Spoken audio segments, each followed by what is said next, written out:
Nachádzame sa pred firmou Semicon Danfoss, kde sme nainštalovali automatický aerosolový hasiací systém v hlavnej rozvodni.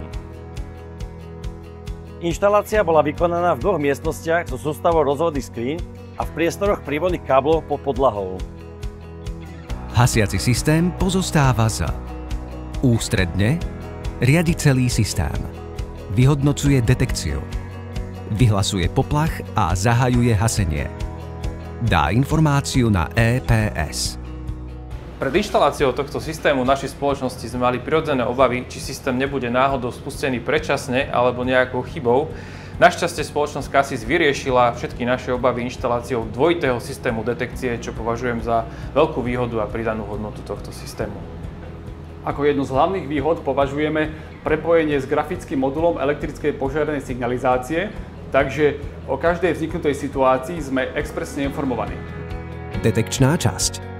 Detekcia je zabezpečená dymovým čidlom a termokáblom na teplotu 105 stupňov Celzia, ktorý sa nachádza aj v priestoroch pod podlahou. Dokopy sme použili viac ako 250 metrov káblov. Hasiaca časť. Hasenie v rozvodných skriniach zabezpečujú hasiace generátory FP100, FP200 a FP500. V podlahe bol použitý generátor FP2000.